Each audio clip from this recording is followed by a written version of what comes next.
Bethlehem are far from the least among the princes of Judah. For out of you will arise a leader who is to be the shepherd of my people Israel. It was promised me I would see him, behold him, before I die.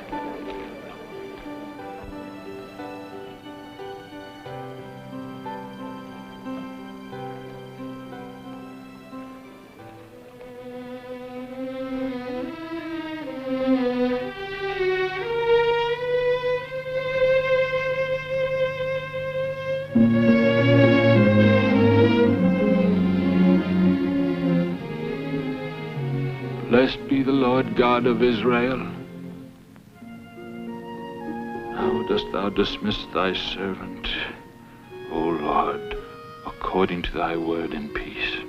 Because mine eyes have seen thy salvation, which thou hast prepared before the face of all peoples, a light to the revelation of the Gentiles, and the glory of thy people Israel.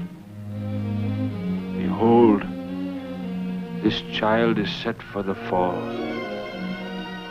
and for the resurrection of many in Israel.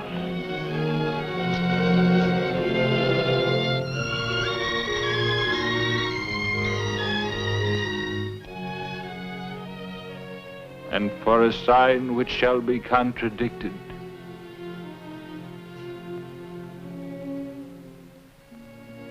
And thy own soul a sword shall pierce, that the thoughts of many hearts shall be revealed.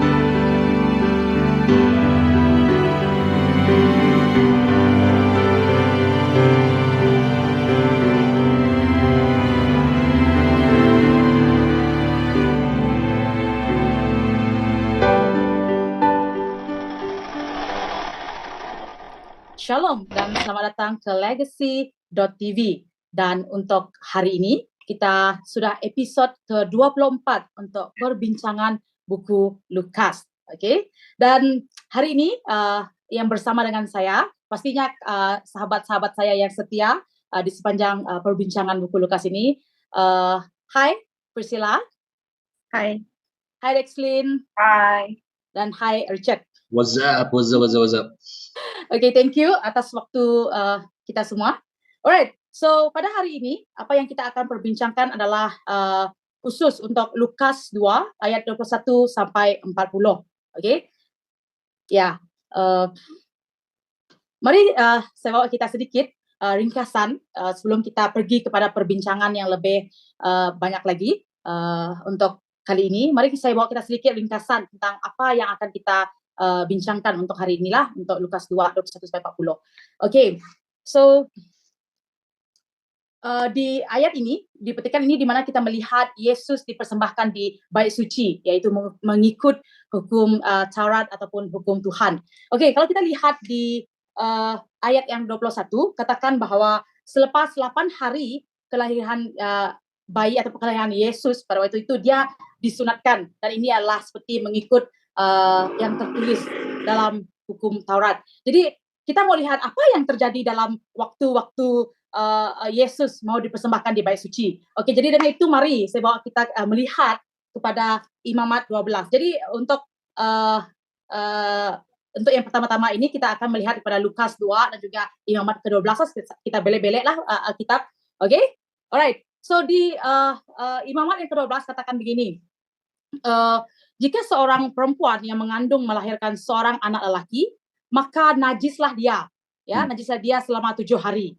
Oke, dia menjadi najis sebagaimana pada hari-hari dia datang haid ataupun datang bulan, begitu untuk seorang wanita lah. Jadi 7 hari masa kelahiran itu dia dianggap najis, dan satu hari selepas itu barulah kita lihat di mana bayi yang dilahirkan itu akan disunatkan. Dan bukan berhenti di situ saja, dan kita melihat di mana mengikut hukum Taurat, untuk wanita yang melahirkan bayi lelaki, mereka harus menunggu 33 hari untuk penyucian daripada darah nifas. Darah nifas itu adalah darah yang keluar daripada seorang wanita yang melahirkan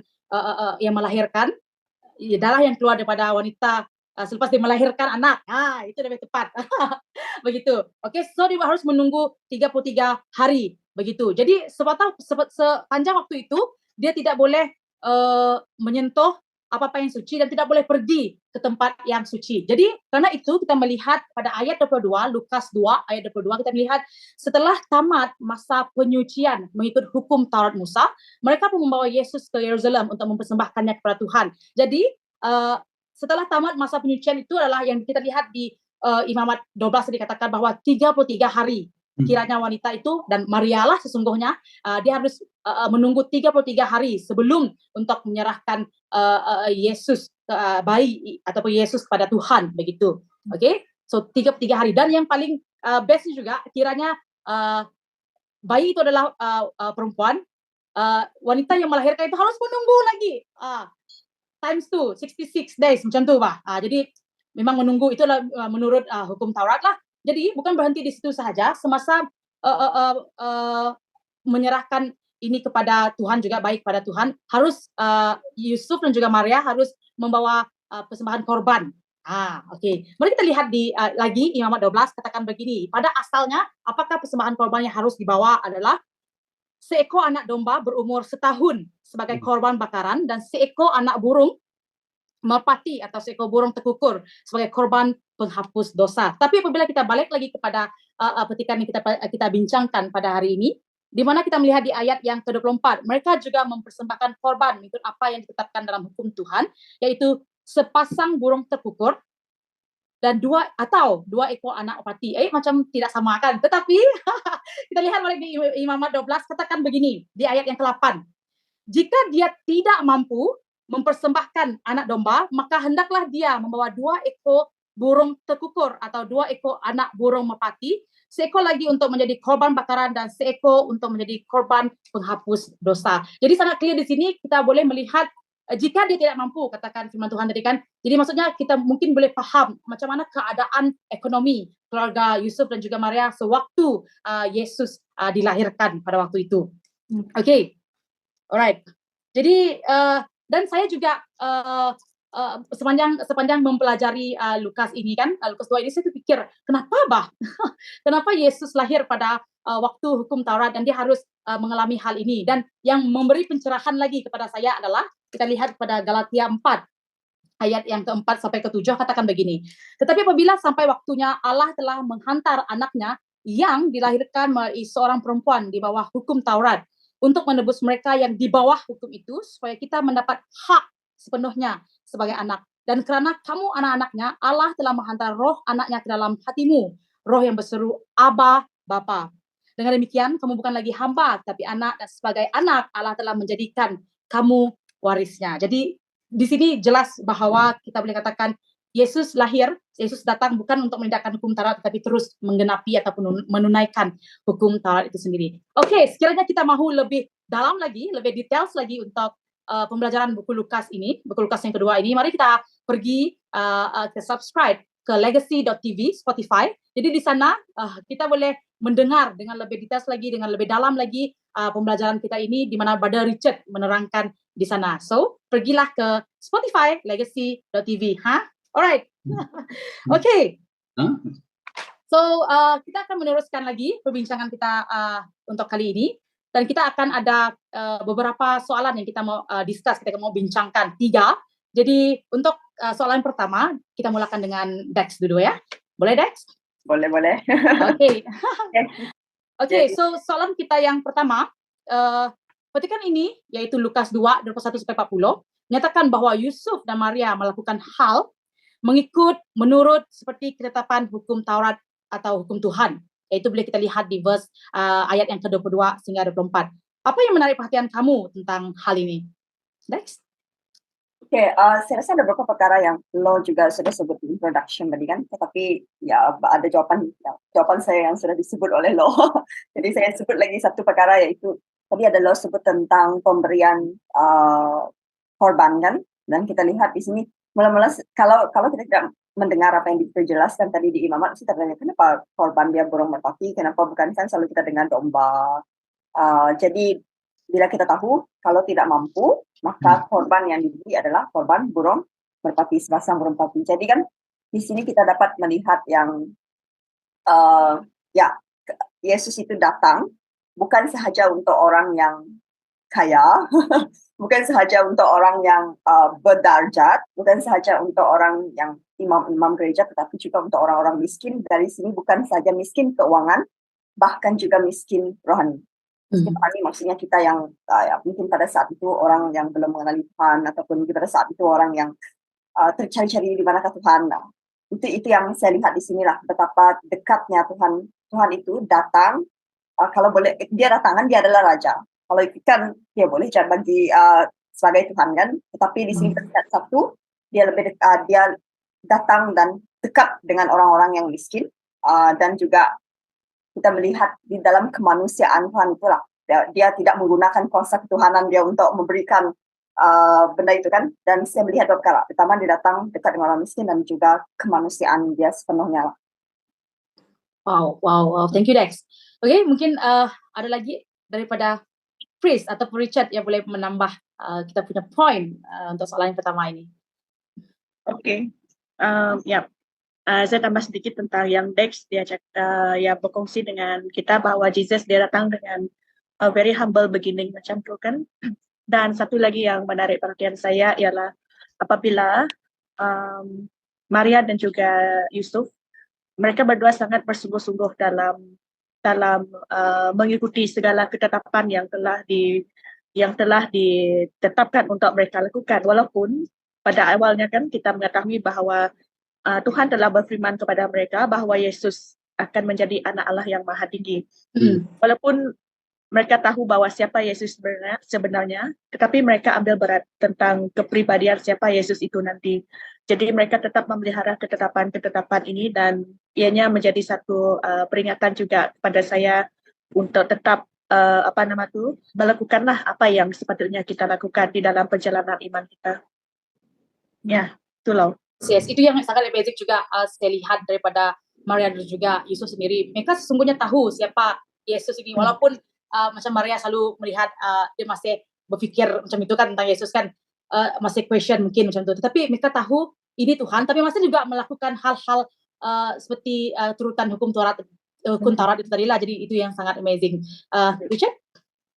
I think apabila kita baca tentang Yesus Kristus dan kita membaca tentang Yesus dalam perjanjian baru kan, dan kadang-kadang mindset kita ialah, oh ini perjanjian baru, kenapa mau join perjanjian lama? Tapi tanpa kita tidak sadari bahawa mereka yang tinggal dalam perjanjian baru, mereka hidup menurut perjanjian lama, yaitu yang kita tahu sebagai, mereka tahu sebagai Taurat Tuhan ataupun firman Tuhan, dan kita melihatnya sebagai perjanjian lama. Saya rasakan itu perbezaan yang mungkin menjadi masalah kerana kita bezakan ini lama, ini baru. Padahal bagi orang dalam perjanjian baru pada ketika itu, mereka menurut firman yang ada pada ketika itu, dan bagi perspektif kita perjanjian lama lah. Dan itu kadang-kadang apabila kita baca tentang Maria dan juga Yusuf melakukan segalanya menurut hukum Taurat Musa dan sebagainya, kadang-kadang kita berfikir, oh kalau begitu kita juga kena buat macam itu juga. Dan itu tidak semestinya, kerana inilah Yesus, sebagaimana apa yang Lolo katakan tadi, dia datang pada zaman perjanjian zaman perjanjian baru, tapi menurut perjanjian lama. Dan apabila saya baca tentang menurut firman Tuhan, menurut hukum Taurat, sebagaimana yang dikongsikan tadi, bagaimana kedua-dua ibu bapa Yesus, Maria dan juga Yusuf melakukan semua ini, kita melihat ketaatan mereka. Dan itu juga saya melihat tentang Yesus Kristus. Apabila dia berkata dalam Matius bab yang kelima ayat yang ke-17, dia katakan, jangan sangka aku datang untuk menghapuskan Taurat dan ajaran nabi-nabi, aku datang bukan untuk menghapuskan, tetapi untuk menunaikan segala-galanya. Nah, walaupun Yesus ketika ini masih bayi, tetapi tetap melalui ibu bapa dia, menurut perspektif mereka ibu bapa dia tetap melakukan hal ini. Dan secara tidak langsung Yesus juga menunaikan kebenaran ataupun menunaikan hukum Taurat ini sejak daripada dia datang sebagai bayi lagi sampailah akhir kehidupan dia, kematian dan kebangkitan daripada kayu salib. So that is kesempurnaan Yesus itulah melalui hukum Taurat itu. Ya.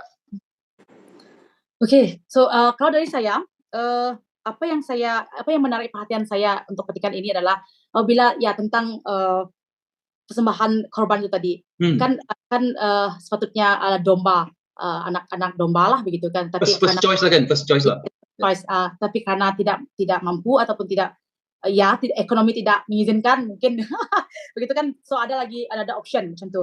Jadi apa yang saya lihat daripada sikap ataupun karakter Maria dan juga Yusuf di sini, saya boleh katakan tidak ada pengecualian macam tu, tidak ada alasan untuk kita tidak menjalani ataupun mengikut apa yang ketetapan hukum Taurat itulah begitu kan. Jadi walaupun kehidupan saya seperti ini, masih ada choice di mana saya boleh melakukan apa yang ketetapan Tuhan mahu begitu. Jadi di sini saya melihat mereka sangat ketaatan mereka lah tentang dengan Tuhan begitu sendiri. Sampaikan boleh kita katakan tidak berapa senang macam tu, ayat yang lebih baik, tapi mereka tetap menjalankan itu dengan another option untuk mempersembahkan bayi ataupun Yesus pada Tuhan menurut hukum Taurat itu sendirilah. Ya, begitu. Ada lagi tambahan daripada kita yang lain?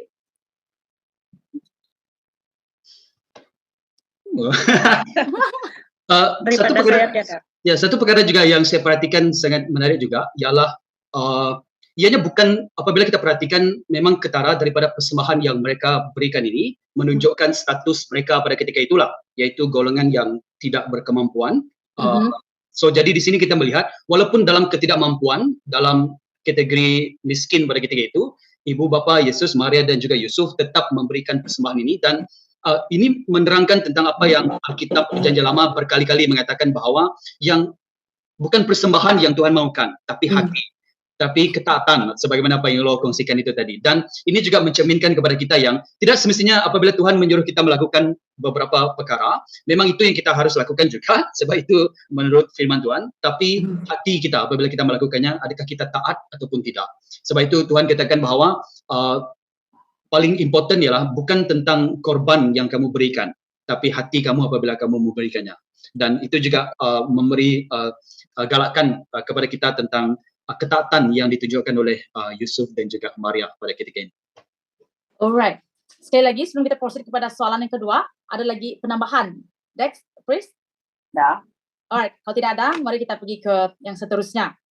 Okay, untuk soalan yang seterusnya, nyatakan satu atau dua perkara yang memberkati kamu tentang watak Simeon dan juga Hana. Ya. So kita mula dengan siapa tadi? Priest kan? Dex. Dex. Tidak, Dex sudah. Soalan yang kedua? Yes. Okay. Kalau saya mulakan dengan saya lah untuk soalan yang kedua. Apa yang dapat saya lihat daripada Hana dan juga Samuel pula. Dengan Simeon ni kan, saya simpulkan kedua-duanya lah. Yang pertama, apabila kita baca daripada ayat yang 34 sampailah yang ke 38, apa yang dapat mereka lihat, mereka berikan di sana ialah mereka memuji Tuhan. Itu yang pertama. Dan kedua-dua mereka juga mengucapkan syukur di atas semua, di atas kelahiran Yesus. Kerana mereka tahu bahwa kelahiran Yesus itu bukan sesuatu yang biasa-biasa, tetapi kelahiran Yesus itulah merupakan saat-saat yang telah lama mereka nanti-nantikan kan oleh orang-orang yang percaya seperti Simeon dan juga Hana. Dan pada masa yang sama kan, apa yang membuatkan saya kagum tentang Hana terutamanya, imagine dalam 7 tahun saja dia diberikan Tuhan peluang untuk dia hidup bersama dengan suami dia, dan selepas itu dia menjadi balu selama 80 tahun kan. Dan walaupun demikian, lebih panjang masa dia menjadi balu daripada masa dia ada suami itu, tetapi dia itu tidak menyebabkan dia macam patah pengharapan ataupun patah iman dia di dalam Tuhan. Malah itu menjadikan dia seakan-akan dia lebih menanti-nantikan saat kelahiran Yesus itu, apabila kita melihat betapa dia bergembira, bersukacita dengan kelahiran Yesus pada waktu itu. Ya, itu daripada saya. Thank you. Ya, dan apabila kita melihat kepada Hana kan, kalau sebagai seorang suami istri kan baru saja 7 tahun berkahwin, macam tu kan, pasti kehilangan suami dia. Mesti mereka kalau secara duniawi mungkin mereka akan berduka macam tu kan, kehilangan satu orang yang mereka kasihi. Tapi apabila ya seperti yang Pris katakan tadi, saya melihat karakter Hana yang di mana dia dipenuhi, dia sudah dipenuhi oleh Tuhan macam tu, fulfill hidup dia oleh Tuhan begitu. Jadi hal-hal seperti itu tidak membuatkan dia berduka cita, malah hal tu lebih bersuka cita karena Tuhan begitu. Wow, kan kalau kita ada macam tu. Okay, next. Mungkin dari Dex. Saya rasa hampir sama juga. So saya melihat kepada hati mereka berdoa lah. Hati yang sudah dipenuhi oleh sukacita Tuhan itu kan. Sukacita yang saya rasa sukacita yang sangat genuine, bukan pura-pura, bukan macam hipokrit punya sukacita kan. So kalau kita melihat respon mereka kepada kelahiran Yesus, melihat respon Simeon itu kan, saya rasa macam wow, lepas dia melihat Tuhan, dia sudah bersedia bahwa untuk untuk takut saya salah cakap Kang ajaran sesat pula. Dia sudah bersedia untuk pergi dengan sejahtera apa. Dia sudah rasa macam sudah cukup, ini sudah cukup, saya sudah rasa dipenuhi, saya sudah rasa dicukupkan, dan sekarang saya sudah bersedia untuk pergi matilah, direct dan kita melihat bagaimana Hana kan, bila Pris cakap yang dia 7 tahun saya sudah berkahwin, dan lepas itu suami dia meninggal, dan lepas itu dia berpelayanan secara sepenuhnya kan. So dalam hati seseorang yang sudah berkahwin dan bila istri ataupun suami mereka meninggalkan, mesti ada kesedihan. Tetapi Lo juga saya cakap yang hati kesedihannya itu lebih dipenuhi oleh sukacita Tuhan itu, sampai bila Tuhan Yesus lahirkan, dia sangat-sangat genuinely happy. So saya melihat hati mereka yang bersukacita dengan genuine, tanpa ada rasa hipokrit. Itu yang saya lihat lah, something yang saya juga perlu belajar daripada situ. Thank you Dex. Richard, daripada kamu? I think sesuatu yang saya keluar sedikit daripada persoalan ini sekejap. Sesuatu yang menarik apabila kita perhatikan dalam petikan yang lepas, kita melihat apabila malaikat Tuhan menghantar malaikat untuk memunculkan diri dan mengumumkan kepada para gembala, dan mereka berada di padang pada ketika itu kan. Dan apabila kita lihat tentang Simeon dan juga Hana, mereka berada di bait suci. Dan ini saya perhatikan bahawa sesuatu yang wow.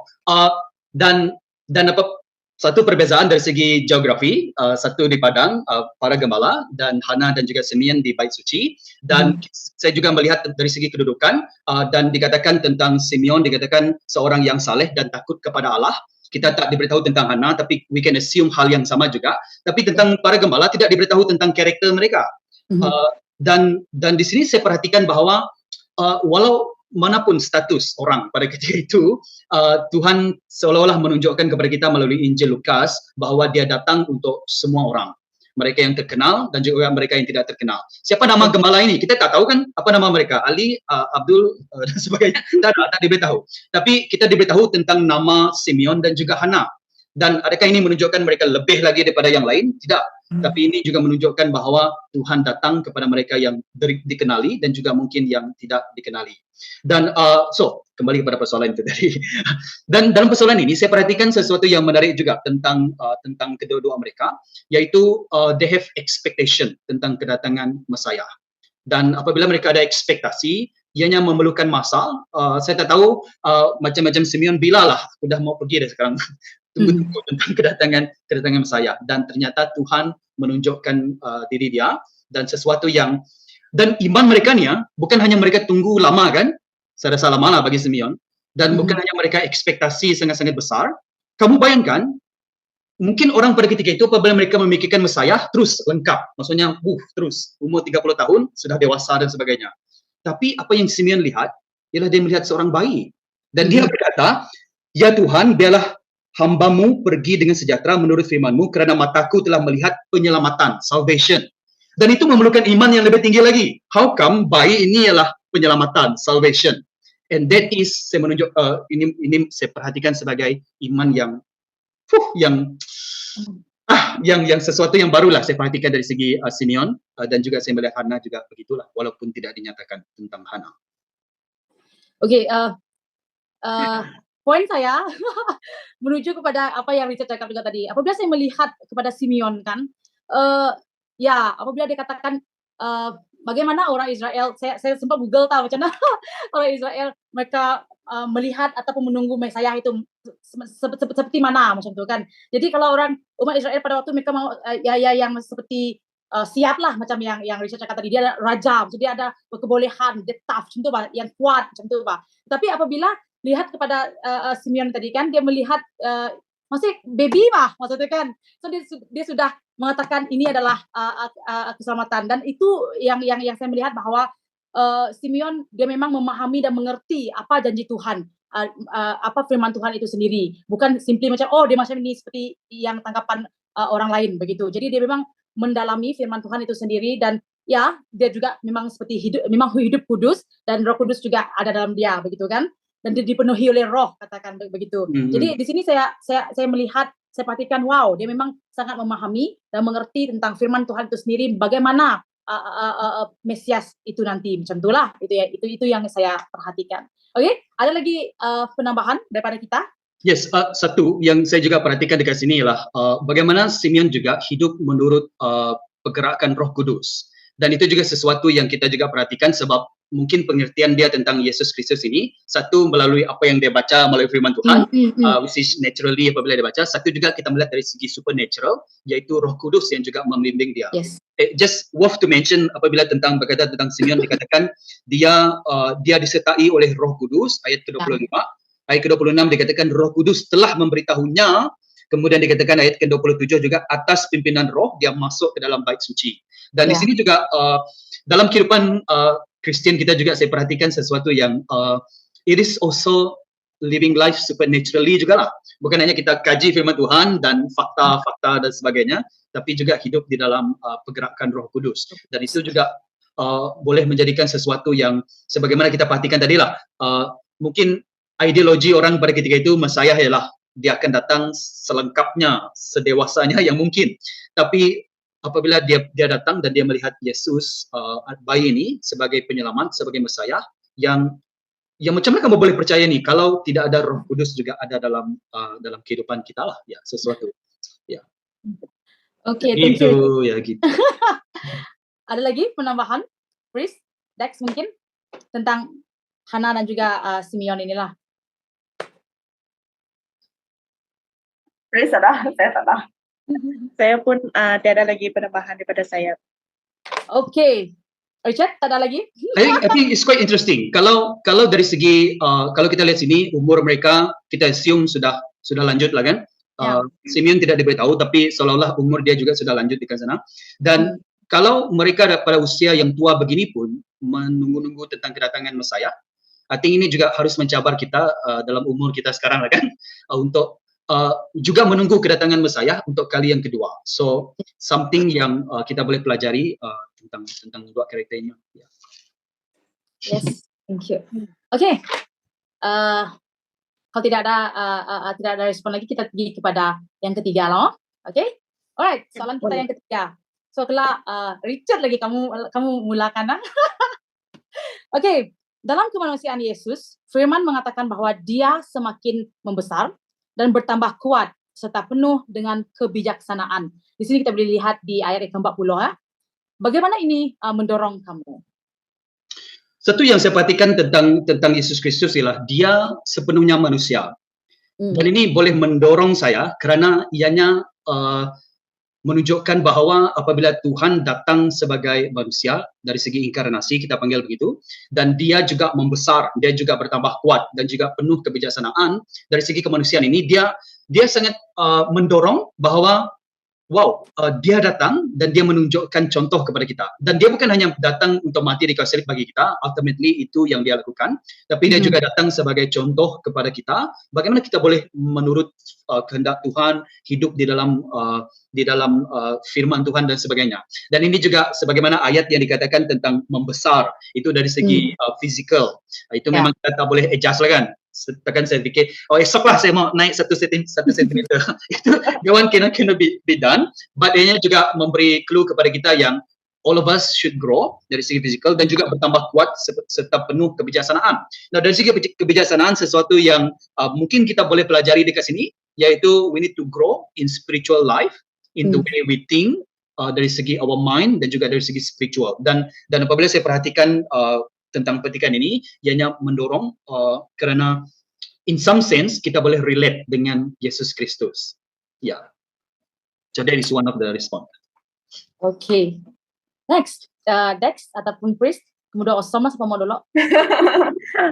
Ya, oke. Ya, Richard baru saja sebut tadi di mana kita boleh relate dengan kemanusiaan Yesus. Dan bagi saya memandangkan Yesus, dia sepenuhnya manusia dan juga sepenuhnya Tuhan.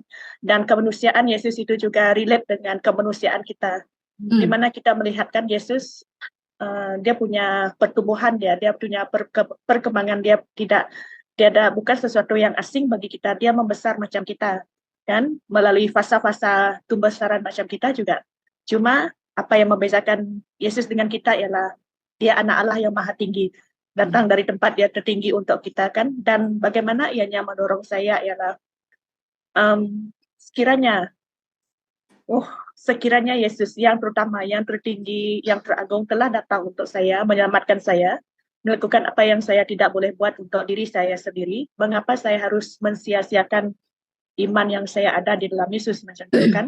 Jadi apa yang kita telah mulakan daripada awal, kita teruskan sampai ke penghujungnya macam itu, kan. Itu yang dorongan yang dapat saya belajar daripada kisah-kisah Yesus ini. Yep. Okay, thank you, Priest. Saya teringat apabila yang kita belajar untuk Lukas yang kedua ini, kan, di mana Brother Richard ada bagi tahu macam mana stages yang orang Yahudi, lelaki Yahudi itu, Pak. So pada awalnya di mana umur mereka 5 tahun, mereka sudah 5 tahun untuk lelaki, mereka sudah bagaimana? Mereka sudah mula untuk membaca, menulis dididik tentang hukum Taurat, tentang hukum Taurat atau hukum Tuhan inilah. Jadi apabila saya melihat, saya percaya Yesus pada waktu itu adalah sepenuhnya manusia dan dia juga melalui hal itu, Bang. Dan apabila saya pikirkan lagi, kan, dia Tuhan, Bang, contohnya dia Tuhan, Bang. Jadi secara logiknya kalau saya pikir dia boleh buat benda macam itu sejak masa dia Tuhan, dia mengetahui hal-hal seperti itu. Tetapi secara kemanusiaan, dalam kemanusiaan Yesus, saya melihat dia melalui peringkat-peringkat ini, sampailah pada umur yang ke-13 tahun menjadi seorang lelaki yang matang, begitu, kan, begitu. Jadi di sini saya melihat, kan, apa yang saya belajar, dia tidak ambil shortcut. Macam itu, dia tidak ambil shortcut walaupun sesungguhnya dia adalah Tuhan. Dan di sini saya melihat kerendahan hati yang saya pelajari, kerendahan hati Yesus itu sendiri, dan kemanusiaan Tuhan itu memang real, memang dia mengalami apa yang terjadi sebagai seorang manusia itu sendiri. Ya. Next. Oke, saya rasa jawaban banyak sudah disebut dari tadi. Saya pikirkan bagaimana saya mengarang ayat. So, saya lihat dekat sini lah, kita tahu ini adalah salah satu bukti yang dia adalah sepenuhnya manusia, dan saya melihat dia sebagai penyelamat yang sempurna, juga sebagai guru yang sempurna. Di mana-mana kita tidak boleh jumpa seorang perfect teacher lah, orang cakap, kan, mesti ada kekurangan kita sebagai manusia. Tetapi saya melihat dia sebagai seorang penyelamat dan juga guru yang sempurna. Saya cakap macam itu, daripada awal dia telah menjadi contoh yang sempurna, Bang.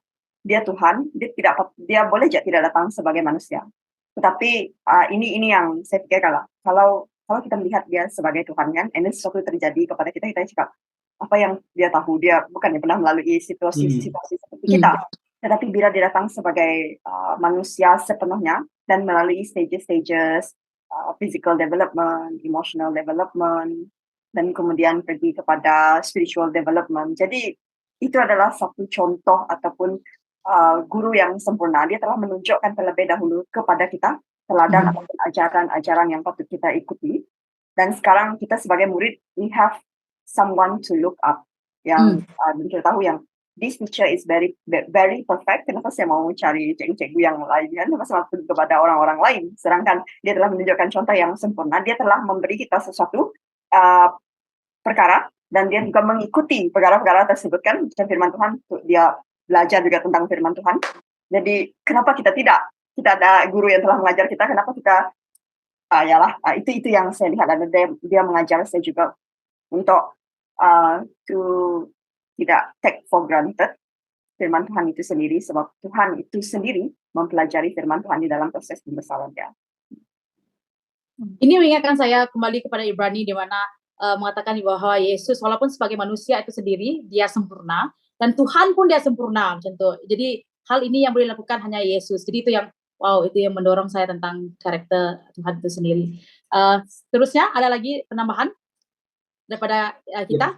I think dia sebagaimana just sambungan apa yang Dex kongsikan tadi juga, betapa pentingnya kemanusiaan Yesus disebabkan dia boleh sebagaimana dikatakan dalam Ibrani bab yang kedua ayat ke-18, oleh sebab dia sendiri telah menderita menghadapi godaan, dan ini bermaksud dia harus datang sebagai manusia, dia dapat menolong orang yang menghadapi godaan.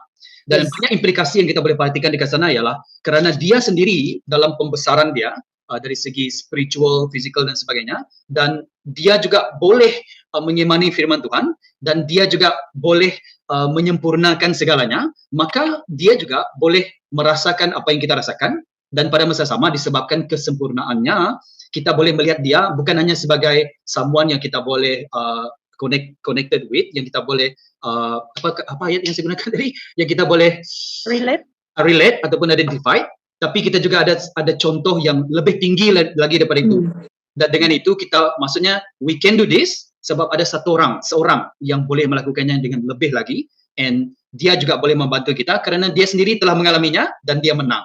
Dan itu juga yang saya perhatikan yang mendorong kita tentang Yesus Kristus inilah. Maybe let me just add another one more thing. Dari segi Christianity kita melihat bahawa kita tak cakap yang manusia menjadi Tuhan. Kita katakan Tuhan ataupun firman menjadi manusia.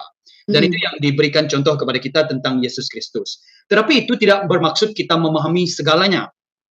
I don't understand kenapa kalau dia sebagai anak Allah, kenapa dia perlu membesar dan juga bertumbuh dari segi kebijaksanaannya kalau dia ialah Tuhan. Dan itu ialah persoalan yang we don't want to hide dia sebagai sebab kita percaya kita tak ada masalah. I have problem dengan ini, saya tak tahu dengan kamu orang, saya ada masalah dengan ini, tetapi ianya juga menunjukkan misteri bahawa it is possible untuk Tuhan datang sebagai manusia dan bayi, dan sebagaimana apa yang Simeon perhatikan tentang bayi ini, melihat ini sebagai penyelamat daripada Tuhan, God's salvation. Dan bagaimana dia boleh percaya tentang hal ini, saya rasakan dari segi logical ada limit dia, tetapi dia boleh mempercayainya melalui Roh Kudus. Dan itu sekali lagi kembali balik kepada mungkin apa yang kita kongsikan ini in the surface tentang firman Tuhan, firman cakap begini, firman cakap begitu, but what make it believable is not so much about dari segi logical dan sebagainya, which is perlu ada, tapi kita juga perlukan Roh Kudus untuk kita melihat this is true. Although seakan-akan ada situasi ataupun misteri yang kita perhatikan tentang kemanusiaan Yesus ini. Ya. Wow, thank you. Ada lagi penambahan dari kita? Oke, satu perkataan sebelum kita selesai, satu perkataan yang kamu boleh nyatakan tentang Tuhan di discussion kita pada kali ini. Satu perkataan saja untuk menyatakan Tuhan. Lepas satu perkataan boleh explain sih. Boleh kalau kamu explain.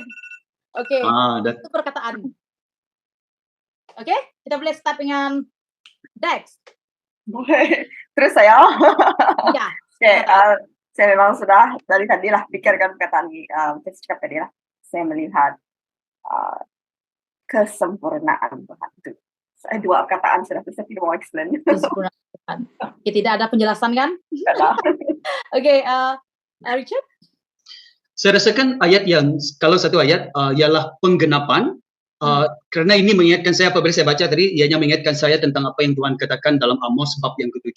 Dikatakan sesungguhnya Tuhan Allah tidak akan melakukan sesuatu tanpa menyingkapkan rahsianya kepada para nabi hamba-hambanya. Dan apabila saya perhatikan tentang petikan ini, saya melihat penggenapan yang Yesus lakukan, dan ianya sudah diberitahu daripada awal lagi, daripada pengajian kita daripada Lukas bab yang pertama sampai kepada bahagian ini. Dan apabila Simeon berkata bahawa dia sedar bahawa Yesus ialah anak Allah, ialah Messiah, ialah salvation, kerana Tuhan telah memberitahukannya daripada awal lagi.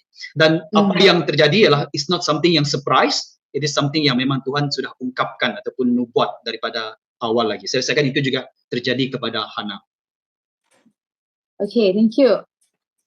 Pris. Ya, satu perkataan lah.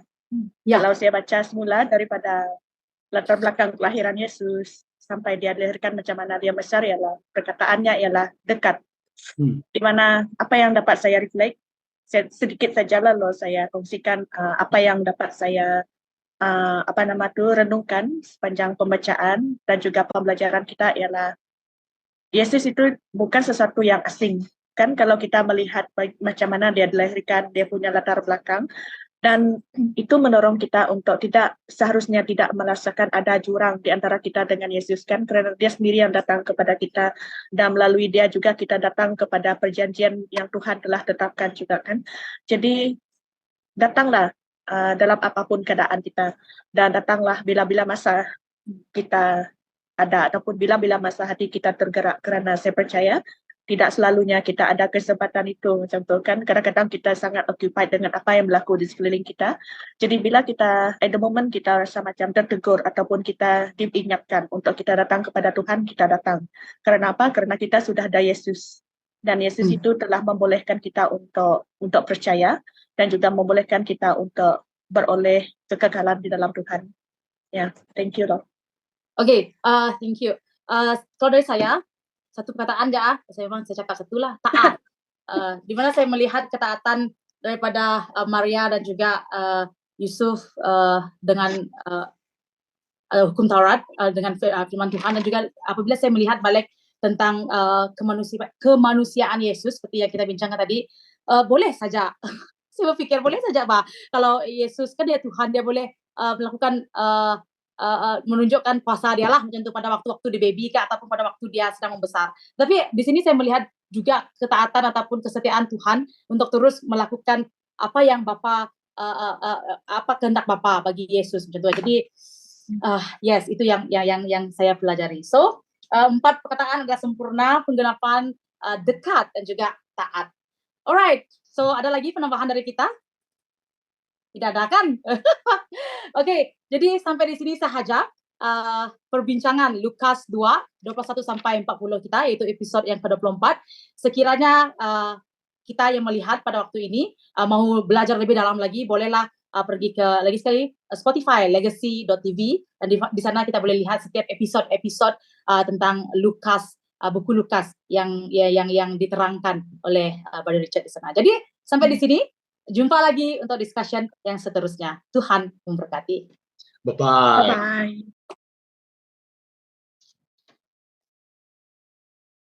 Bye.